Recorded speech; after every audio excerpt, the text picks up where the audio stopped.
चलते हैं हम यूपी टेट 2011 में आए हुए पर्यावरण अध्ययन के क्वेश्चन को देखेंगे।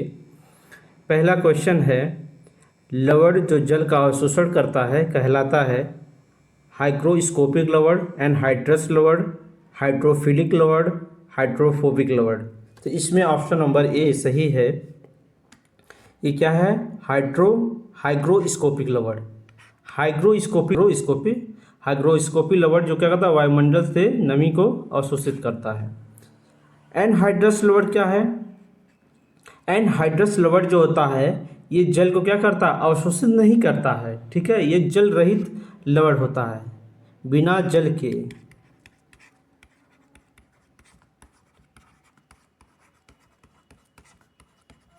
साल्ट। ठीक। हाइड्रोफिलिक लवण जो होता है ये क्या करता है, जल को आकर्षित करता है।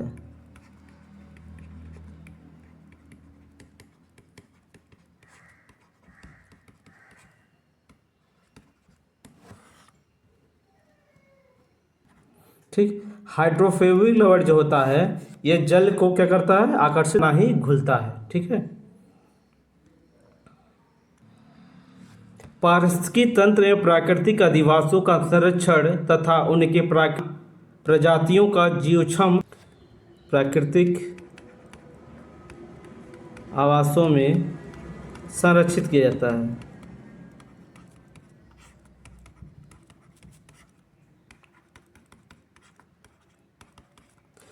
अपस्थानिक संरक्षण में जीवों को उनके प्राकृतिक स्थानों पर संरक्षित न करके उनको किसी दूसरे स्थान पर ले जाकर संरक्षित किया जाता है।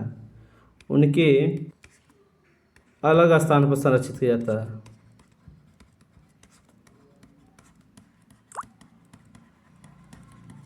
अलग स्थान में संरक्षित। इसमें कौन सा ऑप्शन सही होगा? ऑप्शन नंबर बी सही होगा। ठीक है। क्रोट संरक्षण जो होता है ये क्या होता है, ये एक बायोस्फीयर रिजर्व का क्या होता है, केंद्रीय भाग होता है, कोई संरक्षण केंद्र नहीं है ये। ठीक है। सामुद्रिक कच्छपों को जीवंत जीवाश्म कहा जाता है क्योंकि वे 150 मिलियन वर्षों से अधिक समय से पृथ्वी में उपस्थित हैं। भारतीय उपमहाद्वीप के जल भागों में पाए जाने वाला 5 प्रजातियों के समुद्री कच्छप में सबसे अधिक संख्या किसकी है? Kemp's ridley, loggerhead, olive ridley या फ्लैटबैक। तो इसमें ऑप्शन नंबर सी सही है, ऑलिव रिडले। भारतीय उपमहाद्वीप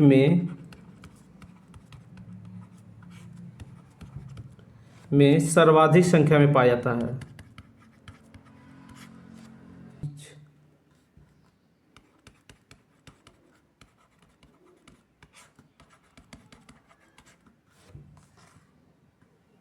घोंसला स्थल है।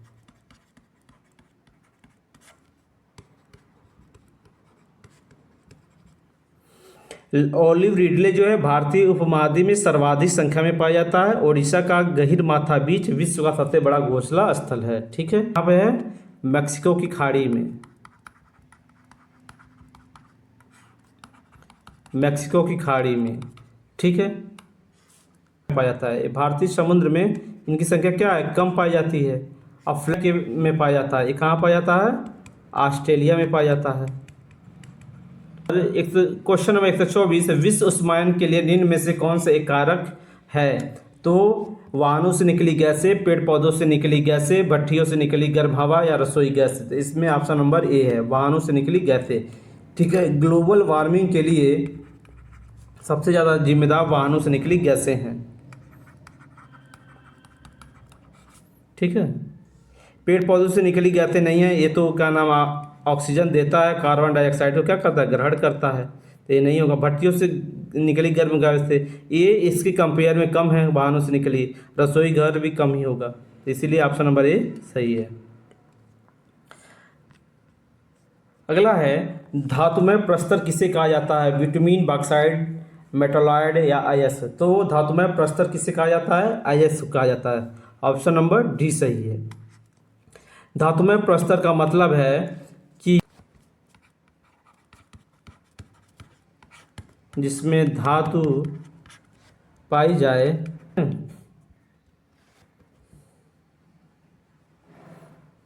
तो इसमें क्या हो जाएगा, आयस हो जाएगा।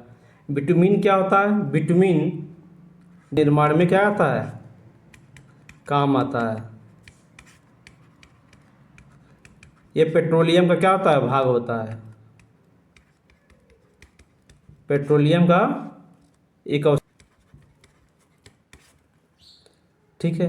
बॉक्साइट क्या है? यह एल्यूमिनियम का है, क्या है? अयस्क है। दोनों के गुण पाए जाते हैं। धातु प्लस अधातु के क्या पाए जाते हैं? गुण पाए जाते हैं। पेड़ पौधे प्रदूषण को घटाते हैं क्योंकि वे अवशोषण करते हैं sulphur dioxide, carbon dioxide, carbon monoxide, nitrogen. तो इसमें सबसे ज़्यादा क्या करते हैं पौधे? कार्बन डाइऑक्साइड को क्या करते हैं? अवशोषित करते हैं। ठीक है। और सल्फर डाइऑक्साइड SO2 लिखते हैं। तो SO2 की क्या करते हैं पौधे? अवशोषित करते हैं, पर इसको सीमित मात्रा में करते हैं। इसमें 78% पाया ही जाता है ऑलरेडी। भूकंप मापा जाता है बोफोर्ट पैमाने से, डेसिमल में, न्यूटन में, रिएक्टर पैमाने से। तो किसे मापा जाता है? रिएक्टर पैमाने से। ऑप्शन नंबर डी सही है। बोफोर्ट पैमाने से क्या नापा जाता है? बोफोर्ट पैमाने से हवा की गति नापा जाती है। हवा की गति मापी जाती है।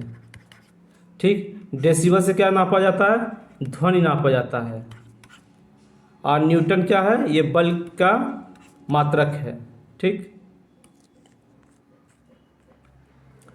महासागरों में जल स्तर वृद्धि का कारण है ध्रुवीय प्रदेश में बर्फ का पिघलना, अत्यधिक वर्षा, अम्ल वर्षा, उपरोक्त में से कोई नहीं। देखिए अत्यधिक वर्षा ये नहीं है। ठीक। और अम्ल वर्षा ये भी नहीं है, ये भी नहीं है, इनमें से कोई नहीं, ये भी नहीं है। ये ध्रुवीय प्रदेश में बर्फ का पिघलना जो है ये महासागरों की जल वृद्धि में सहायक है। कारण क्या है? Global warming. इसका कारण ग्लोबल वार्मिंग है। ग्लोबल वार्मिंग कैसे है? इसमें क्या होता है? अत्यधिक हानिकारक सल्फर मिश्रित गैस है। Sulphur, hydrogen sulphide, sulphur hexafluoride की सल्फर डाइऑक्साइड। तो इसमें सबसे ज़्यादा हानिकारक है सल्फर डाइऑक्साइड। ठीक है। वायु प्रदूषण को कम किया जाता है वृक्षों द्वारा, मछलियों द्वारा, जंतुओं द्वारा, सूर्य के प्रकाश द्वारा। तो ये ऑप्शन नंबर क्या हो जाएगा? ये सही हो जाएगा। प्रदूषण रोकने के लिए क्या है? वृक्ष अधिक से अधिक लगाएं। अगला है विश्व पर्यावरण दिवस मनाया जाता है। किसको मनाया जाता है? 5 जून को। 1973 से स्टार्ट है। सूर्य के हानिकारक किरणों से पृथ्वी को कौन सा स्तर सुरक्षित रखता है? तो ओजोन स्तर। कौन सा स्तर सुरक्षित रखता है?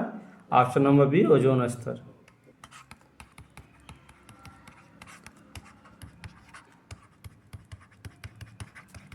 परावर्तित करता है, ये ओजोन स्तर ही हो जाएगा। क्षोभ मंडल में क्या होता है? इसमें मौसम की घटनाओं का पता चलता है।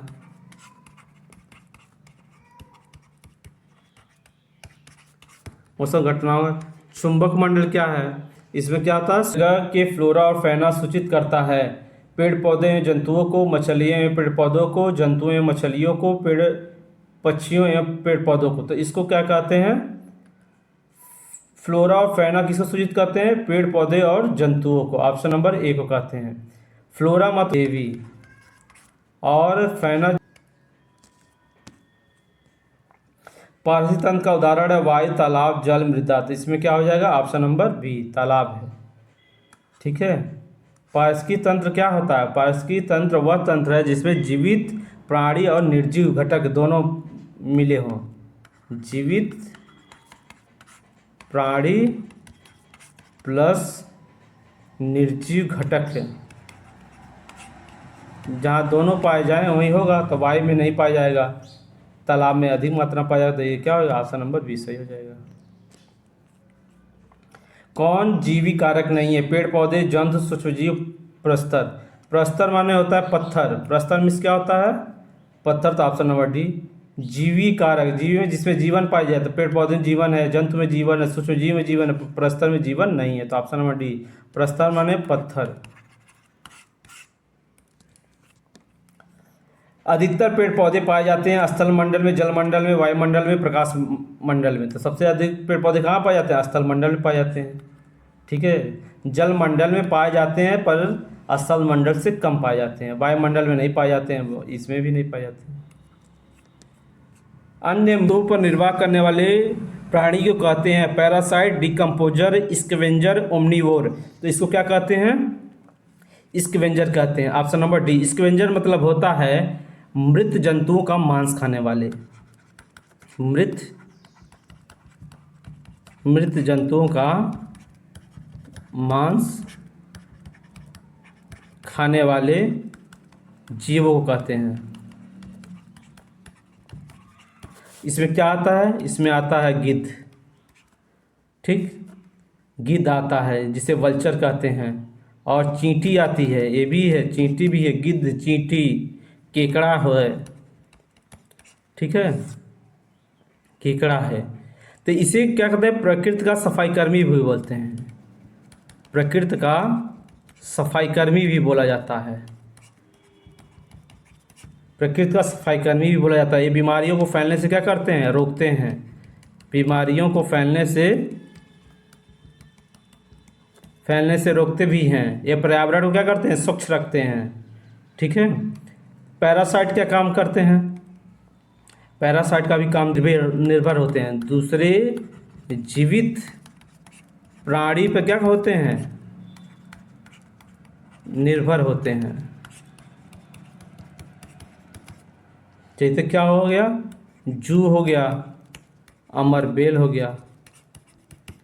ये क्या होते हैं? ये निर्भर होते हैं किसी जीवित प्राणी के ऊपर। इसे क्या कहते हैं? पैरासाइट कहते हैं। डीकम्पोजर क्या होते हैं? डीकम्पोजर माने अपघटक, पदार्थ को सूक्ष्म स्तर पर विघटित करते हैं। ठीक है, इसमें क्या आ जाएगा? बैक्टीरिया आ जाएगा, आपका कवक आ जाएगा। ठीक, ओमनीवोरस क्या है? ओमनीवोर क्या है? ओमनीवोर जो होते हैं ये पेड़ पौधे और जंतुओं पे दोनों पे को खाते हैं, जैसे मनुष्य। ओमनीवोर मतलब सर्वाहारी। सर्वाहारी हम सभी लोग मैक्सिमम होते हैं। मनुष्य और कुत्ता भी क्या करता है? मांस भी खाता है। और क्या है? भालू भी है। भालू जो मांस भी खाता है और पेड़ पौधों को भी खाता है। सीएनजी का संक्षिप्त रूप है clean natural gas, compressed natural gas. तो क्या हो जाएगा? कंप्रेस्ड नेचुरल गैस हो जाएगा। इसी के साथ आप लोग बताइएगा एलपीजी का फुल फॉर्म, पीएनजी का फुल फॉर्म, एलएनजी का फुल फॉर्म। ये तीनों फुल फॉर्म आप लोग खुद बताइएगा। धन्यवाद।